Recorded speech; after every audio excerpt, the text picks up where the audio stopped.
A proposta de falar do medo da recidiva é porque é uma das consequências mais frequentes, mais comumente prevalentes entre as pessoas que sobrevivem ao câncer e fazem tratamento, tá? E também porque ela influencia no processo de atendimento, de cuidado em saúde, tanto no âmbito da alta complexidade como na atenção primária. Tá? Então, o que é o sobrevivente, né? Porque esse termo é um termo que é muito utilizado na literatura de oncologia e de psicologia. Em vez de se usar cura, se procura usar sobrevivência.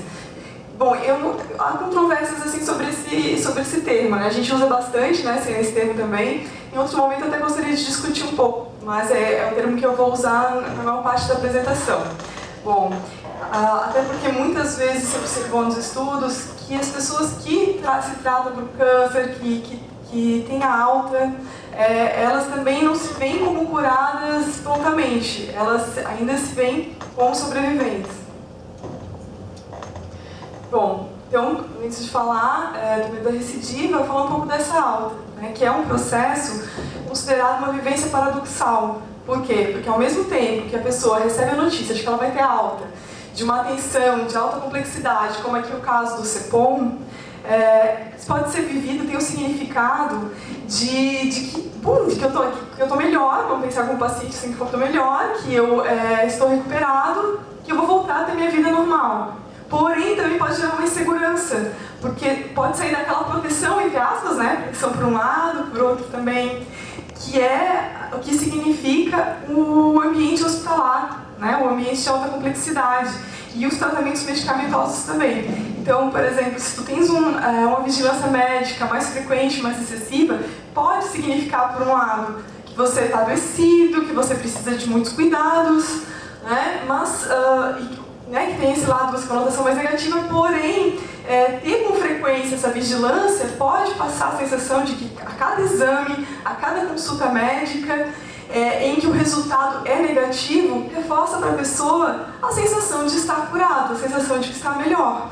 Então, existe geralmente uma sensação de ambiguidade entre a alegria de estar bem, de estar saudável, de estar vivo, também pode gerar o medo de voltar a adoecer. Então, o sentimento de ambivalência é muito frequente. Bom, e o que é o medo da recidiva? A concepção mais usada é o medo de que o câncer volte, né, no mesmo lugar, na mesma região do corpo ou em outra parte do corpo. Ele é multidimensional. Por que fala multidimensional? Daqui a pouco eu vou falar para vocês, assim, porque tem muitas variáveis que influenciam negativamente ou positivamente na intensidade desse medo. E assim, ele também, o medo, a gente espera que todo mundo tenha um pouco de medo, tenha um receio, e que não necessariamente vai ocasionar um mal-estar. Ele pode ser tolerado, ele pode ser convivido. A gente, quando vai atender um paciente, a gente pode abordar a situação, ele pode trazer, mas em alguns momentos, numa intensidade maior, pode sim ser clinicamente significativo, gerando adoecimento, gerando mal-estar. Pode passar, né? Então, assim, falando dessa parte mais de comprometimento, então pode gerar um comportamento excessivo de verificação, de angústia intensa, né? Que é muito relacionado também ao aumento dos comportamentos de procura por segurança, por procuras de consultas, de contatos telefônicos, entre outros. Pode ter uma alteração também na percepção de estar doente. E quando eu falo isso, não é só para a pessoa que sobreviveu, que fez tratamento. O medo da recidiva, ele não é também, depois eu vou falar um pouco mais, não está presente só na pessoa que teve o câncer, ele pode estar presente também no cuidador. Então existe uma alteração na percepção de estar doente, do risco de adoecer, né, que influencia as duas partes. Bom, existe também o medo da recidiva pode comprometer o funcionamento mental e cognitivo, então alterações da memória, alterações do pensamento, da concentração, né? Pode também ocasionar sintomas de depressão, de ansiedade, né? Chegando a sintomas de toque e de estresse. Bom, fatores que influenciam, significado. Como a doutora Ceni estava falando, existe muita evolução já tecnológica dos cuidados, dos tratamentos de câncer, porém ainda está no nosso imaginário, até porque existem alguns, como tipo pulmão, né, doutora Sene, que existe muito risco, tem uma conotação muito forte, um significado muito atrelado ao sofrimento e à morte. Então, esse significado reforça o medo de voltar a ter um problema de saúde que tem um significado tão forte para todos, né? Então, está no imaginário tanto de quem viveu o câncer, de como quem acompanhou. Bom, as marcas no corpo. O que eu quero dizer com as marcas no corpo? Algumas pessoas vivenciaram, sofreram cirurgias muito invasivas, né? Ou então alterações corporais relacionadas à própria neoplasia. Essas marcas também podem fazer com que a pessoa venha remeter mais, a pensar com mais frequência sobre o câncer e sobre o medo da recaída.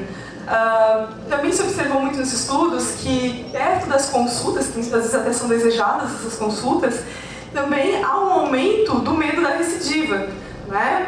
Porque você vem aquela ansiedade de como vai ser o resultado, o que vão avaliar nessa consulta, né? Se eu vou receber uma má notícia novamente. Então, nesses momentos da consulta, geralmente aumenta o medo.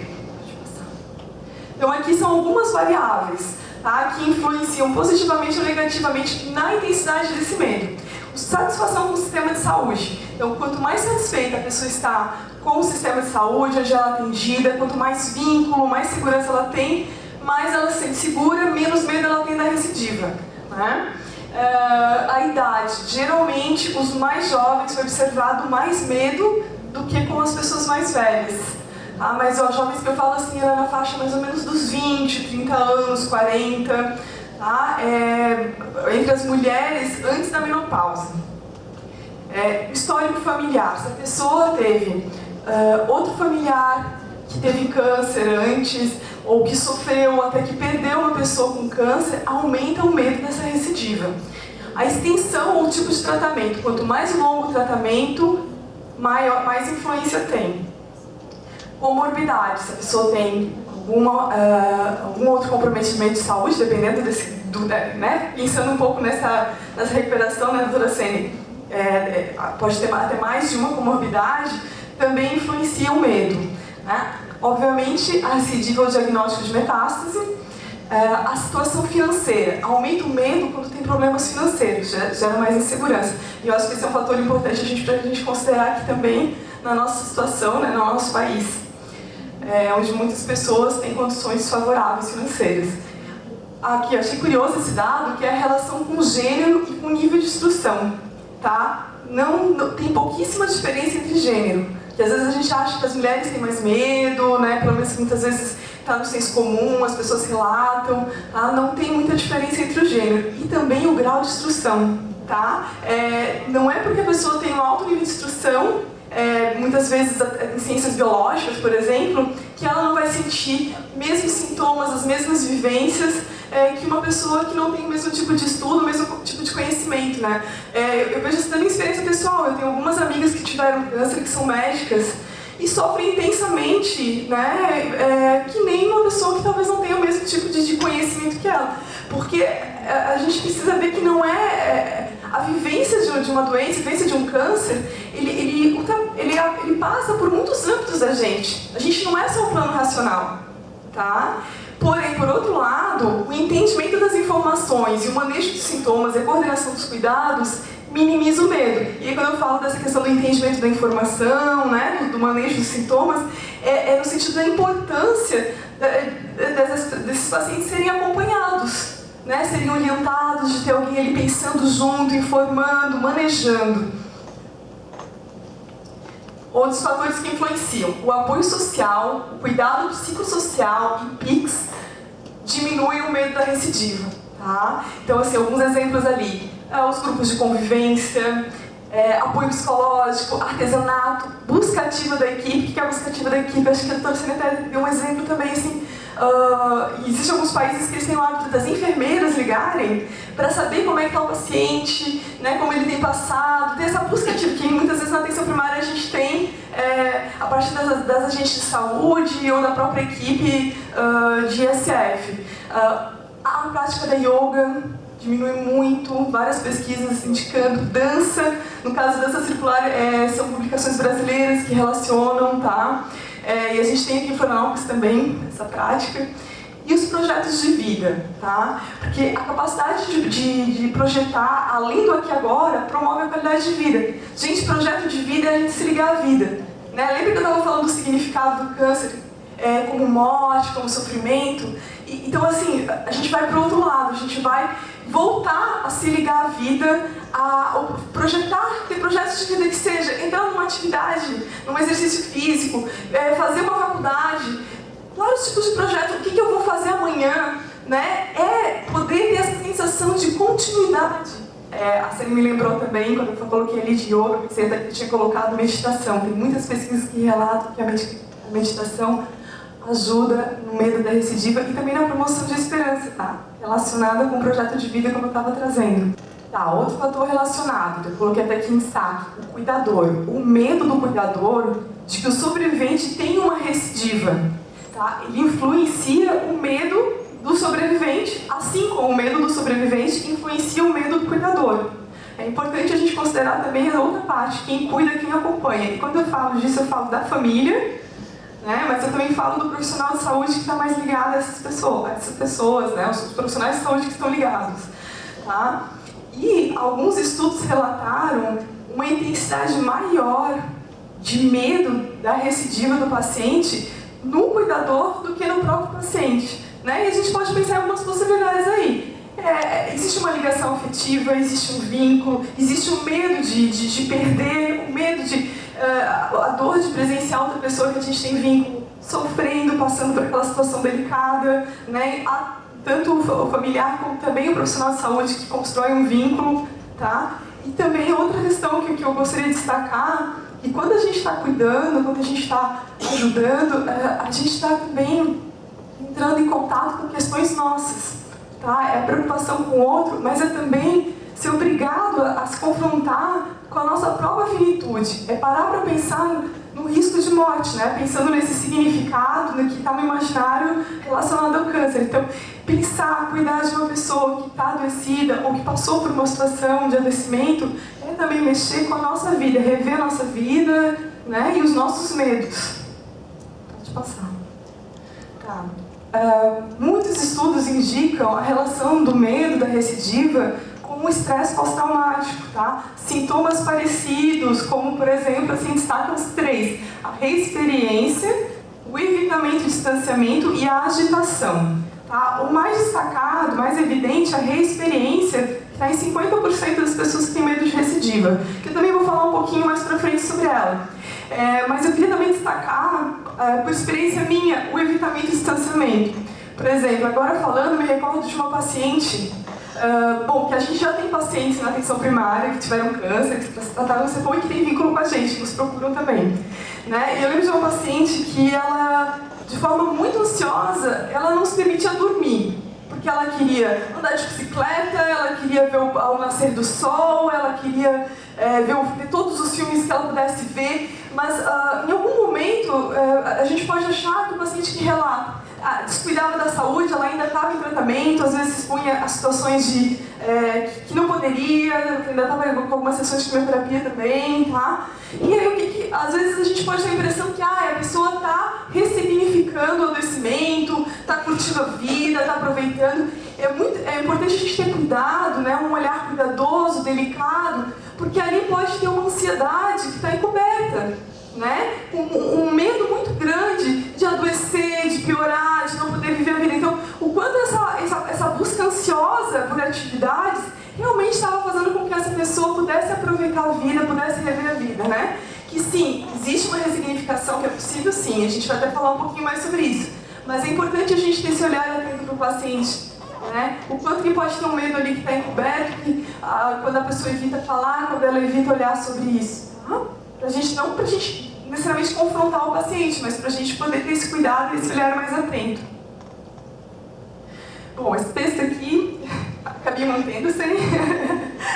Porque assim, quando a gente fala de estresse pós-traumático, a gente fala de trauma. E o que é o trauma? O trauma, ele ocorre a partir de acontecimentos muito intensos, muito violentos, muito grandes, que podem romper com o nosso escudo de proteção do nosso aparelho psíquico. Ou seja, assim, pode fragilizar, enfraquecer com as nossas defesas, que são responsáveis por nos proteger de ansiedades muito grandes, de um impacto muito grande, né? De várias questões que a gente vive na vida, né? Essas defesas nos protegem de que a gente vivencie intensidades muito fortes, né? Que podem nos causar danos no nosso funcionamento normal, na nossa forma de interagir com o mundo, né? Só que às vezes, quando eu falo um trauma, não é necessariamente um evento traumático, um acidente de avião, né? Pode ser pequenos traumas prolongados, né? Durante muito tempo, né? Lembra que eu estava falando dos tratamentos prolongados, né? De várias dimensões, então, pequenos ou vários tipos de traumas que vão agredindo, que vão nos fragilizando e fragilizando as nossas defesas também. Tá? Bom, pode passar. Ah não, volta, desculpa. E que assim, essa figura aqui eu aproveitei para colocar porque quando eu a encontrei, eu achei que significava muito a sensação que muitas pessoas relatam de quando vivenciam um trauma, uma situação muito intensa, de se sentirem em pedacinhos, de se sentirem quebradas, fragmentadas. Né? Em certa parte, né, talvez não na mesma intensidade, muitos de vocês devem ter passado, nossa, já passamos por isso, a hora que a gente se magoa, né, que é aquela sensação, aquela sensação que o peito está partido, que o braço está partido, não é assim que a gente fala, tá? Então só pra gente ter mais ou menos uma noção, só que é uma vivência muito mais intensa, né? É todo sujeito se sentindo muito partido, muito fragmentado, e muito a necessidade, né, enfatizar a necessidade de cuidado, de atenção, da gente pensar numa clínica mais ampliada, num cuidado para ajudar a juntar esses pedacinhos. Tá? Bom, e aí falando de trauma, também uma das características do trauma é o flashback, que é uma memória involuntária de um evento do passado que parece que está acontecendo no presente. Nesse momento, geralmente são evocadas memórias emocionais, fisiológicas do evento traumático. Então, assim, não é só uma cena, né, uma memória que a gente fala, a cena do trauma, não. É a dor, o nó na garganta, vivenciado na hora, é a dor na barriga, é o calor, é o frio, são muitas sensações que vêm involuntariamente, intensamente, relacionadas àquele evento traumático do passado e que por algum momento, por algum estímulo, são revividas, né, no presente. Então, assim, às vezes aquele paciente que chega extremamente ansioso no posto de saúde, angustiado por causa de um exame de sangue, a gente fala, nossa, mas por que ele está assim por causa de um exame de sangue? Né? Ele pode estar vivenciando aquele exame, pode ter ocasionado, evocado todas as sensações de flashback, ou a notícia no jornal, ou a conversa com a vizinha. Né? Então é importante a gente entender que às vezes questões muito desproporcionais à situação é porque a pessoa está vivenciando. Né? Então é importante a gente ter esse cuidado. Bom, e aí como cuidar, né, do trauma, do medo, da ansiedade? Promovendo a resiliência. O que é a resiliência? É a capacidade de recuperação da pessoa, o termo é de voltar a um estado anterior, a um estado original. Né? É um termo que vem, por que é mais ou menos assim que é definido? Porque é um termo que vem da física. Porque na física se fala que os materiais têm mais ou menos resiliência. O material tem de capacidade de ser esticado, amassado, comprimido e depois voltar para o seu estado original. Mas assim, na ciência biológica humana, não é bem no estado original, tá? Eu gosto de enfatizar que é uma ressignificação do problema que a gente pode promover e não a sua eliminação, porque marcas ficam, né? Não tem como a gente fantasiar que vai passar uma borracha. Mas a gente pode se ressignificar ainda melhor, promovendo qualidade de vida. E outra coisa também que última década, eu arrisco a dizer, né, ser comprovado que não é como antes que a gente falava, olha, essa pessoa é resiliente, essa não. Tá? Ela, sim, tem pessoas que têm uma potencialidade maior, uma capacidade maior de resiliência, só que ela não é inata, ela pode ser desenvolvida, né, por fatores de proteção. Também tem influência dos fatores de risco e pelas estratégias de enfrentamento. Os fatores de proteção, a gente pode dar exemplo alguns que eu estava falando antes, que diminuem o medo, que dão esperança, como os projetos de vida, como o apoio social, né? Como a busca da pessoa por satisfação. Tá? E as situações de vulnerabilidade seriam os fatores de risco. O que são as estratégias de enfrentamento?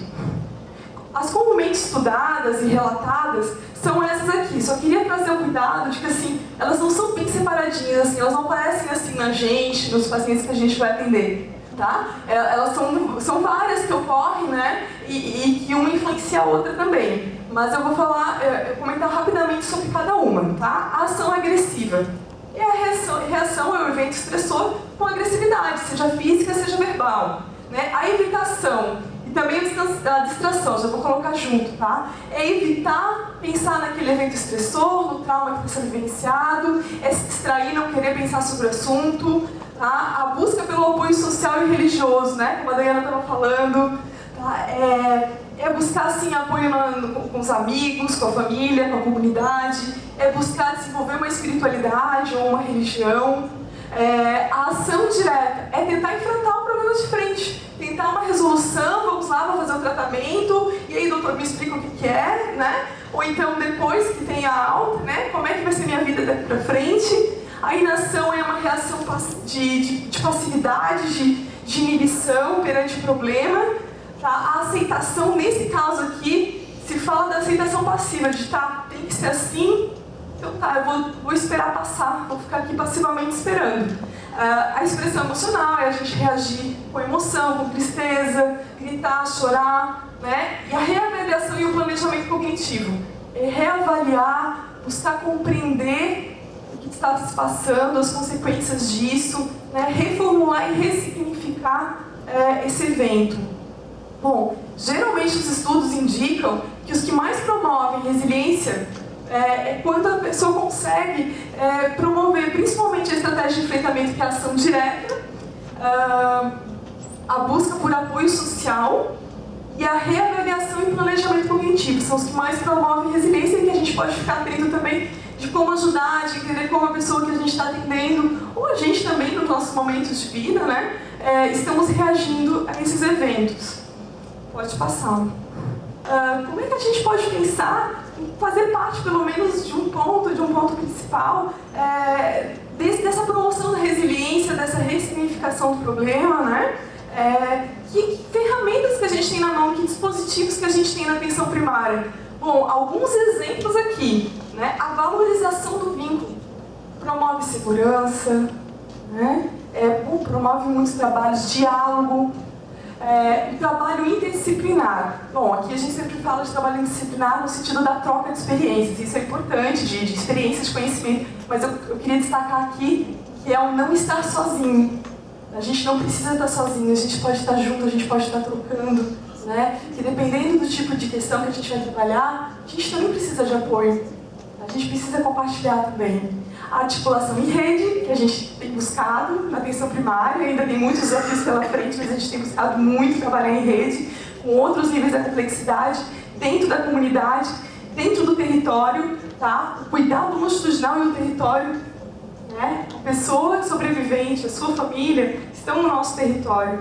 A gente acompanha a vida, o crescimento, o casamento, o trabalho, muitas experiências da vida de cada uma das pessoas que a gente atende dentro do território. Também coloquei de exemplo a visita domiciliar, que muitas vezes favorece o vínculo e ajuda a gente a conhecer a realidade, né, de quem a gente atende.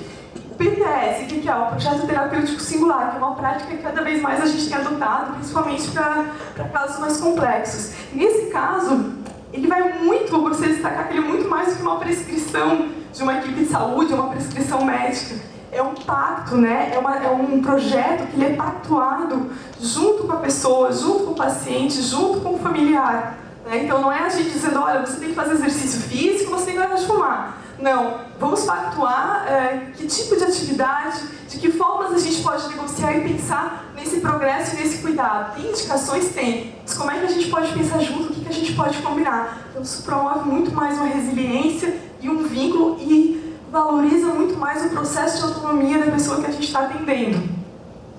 Os grupos, temos vários. Temos grupos de convivência, apoio psicológico, artesanato, relaxamento, cuidados com a saúde de mulheres. Muitos grupos, né, que promove esse contato social, porque nós, seres humanos, nós somos sociais, a gente tem que estar no social, a gente tem que estar em contato, a gente tem que pensar em outras questões que não sejam só a doença, tá? É o artesanato, é a pesca lá de conta na Barra da Lagoa, porque as pessoas se identificam mais com a pesca, né? É voltar à vida, né? Como eu estava falando antes, são os projetos de vida, que planos a gente pode ter, né? De que formas a gente pode fazer e aí ser mediado muitas vezes pelo profissional de saúde também, estar junto nessa história. Pode passar. Tá, aí esse slide foi cedido por uma professora que eu adoro, eu brinco que é a minha mestra guru, que é a Jadete Rodrigues Gonçalves, talvez alguns de vocês conheçam, ela é professora de psicologia da UFSC, e eu pedi para ela esse slide porque eu achei muito bacana, tá? E eu não queria deixar de evidenciar. Aqui são alguns exemplos, né? São vários, de várias dimensões que nós, profissionais de saúde, não só os pacientes, a pessoa que a gente atende, mas nós também, como seres humanos, nós estamos 24 horas por dia rodeados de todas essas dimensões. Nós somos tudo isso, nós vivemos tudo isso. É a nossa saúde, tá? É a nossa história de vida. Já vou continuar, mas assim, por que eu estou trazendo isso? Porque sempre que a gente vai encontrar uma pessoa para atender, seja um sobrevivente, seja uma pessoa com outra demanda, né? A gente está o tempo todo influenciado por todas essas dimensões. Como eu falei, 24 horas por dia. E é muito importante que a gente fique atento de como é que a gente está. Como é que vocês estão hoje? Né? Como é que vocês estavam ontem? Quando estavam atendendo, quando estavam nas unidades, quando estavam na faculdade, né? Como é que está a saúde? Como é que está a história de vida? Os desejos. Estão sonhando? Estão desejando? Estão conseguindo realizar os desejos? A cultura, sua condição socioeconômica, as expectativas, seu projeto de vida, sua ideologia, seus mitos, suas crenças, sua formação. Tudo isso aqui é muito importante que a gente cuide, são os nossos aliados, tá? Não tem como a gente deixar de considerar um encontro com o outro, um encontro com atendimento, um encontro com uma situação mais delicada, que a gente venha a cuidar e a vivenciar. E também é muito importante a gente pensar o quanto a gente precisa estar abastecido, tá? Para cuidar do outro, né? O quanto cada um de vocês está se abastecendo, o como que vocês estão cuidando de todas essas dimensões e considerando, né? Que às vezes na correria do dia a dia a gente não para pensar nisso. Bom, ressignificando, como eu estava trazendo para vocês, né? Entrar em contato com a morte, com o risco de morte, com esse significado da dor, da recuperação, dos efeitos crônicos, né? Advindos do tratamento, do adoecimento, muitas vezes muito mobilizador, né? Envolve várias situações de cuidado, de delicadeza com a gente, com o paciente que a gente está atendendo, mas também tem um outro lado que é muito importante a gente que é a ressignificação da crise, tá? Bom, aqui tem um conceito, né, que fala da crise como também uma oportunidade de mudança, de crescimento. Aqui, essa palavra aqui é a palavra em chinês, que significa crise, que é a soma dessas duas palavras, dois símbolos, que é perigo e oportunidade. A soma dessas duas palavras significa crise em chinês. Eu acho que vale a pena a gente refletir também. Gente, quando eu falo do acompanhar essa ressignificação, essa possibilidade de recuperação que existe, e muitas vezes de uma melhoria da qualidade, não é de uma hora para outra, né? Porque às vezes a gente se cobra, nossa, mas eu tenho que resolver tudo agora, né? Como é que eu vou promover essa recuperação da pessoa que eu estou atendendo? Tem que ser agora, tem que buscar... Não, muitas vezes dá um espaço de escuta, de entendimento de que a pessoa está vivenciando aquele medo, de que formas que a gente pode ajudar a desmistificar algumas sensações, algumas percepções alteradas, né? Alteradas pelo medo, é poder vivenciar, estar acompanhando o passo, esse cuidado longitudinal com o paciente, tá? E aí, assim, para finalizar, trazendo essa possibilidade de reparação e de ressignificação, eu trouxe alguns trechos de um texto do Rubem Alves, que é um escritor bem conhecido, né? Que também é escritor, ele é psicanalista, é teólogo, é pedagogo, enfim, várias coisas, né? Já produziu muita coisa interessante, para pensar um pouco nisso, tá? Tá, eu vou ler para vocês, tá? Não, a morte não é algo que nos espera no fim. É companheira silenciosa que fala em voz branda, sem querer nos aterrorizar, dizendo sempre a verdade e nos convidando à sabedoria de viver. O que ela diz? Coisas assim: bonito o crepúsculo, não? Veja as cores como são lindas e efêmeras. Não se mais. Talvez você seja como o crepúsculo. É preciso viver um instante. Não é possível colocar a vida em uma caderneta de poupança. O que você está esperando? Como se você estivesse à espera de algum evento que vai marcar o início real da sua vida.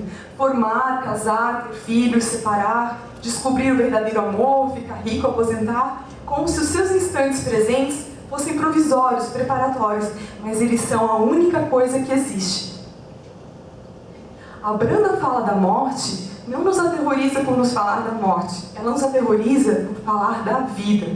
Na verdade, a morte nunca fala sobre si mesma, ela sempre nos fala sobre aquilo que estamos fazendo com a própria vida.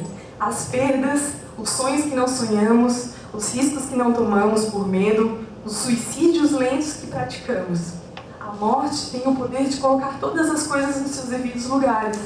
Longe do seu olhar, somos prisioneiros do olhar dos outros e caímos na armadilha dos seus desejos. Deixamos de ser o que somos para ser o que eles desejam que sejamos. Houve um tempo em que o nosso poder perante a morte era muito pequeno e por isso os homens e as mulheres dedicavam-se a ouvir sua voz e tornarem-se sábios na arte de viver. Hoje o nosso poder aumentou, nos tornamos surdos às lições que ela pode nos ensinar. Ela nos convida a contemplar a nossa própria verdade. E o que ela nos diz é simplesmente isso. Veja a vida, não há tempo a perder. É preciso viver o agora. Não se pode deixar o amor para depois, carpe diem. Obrigada, gente.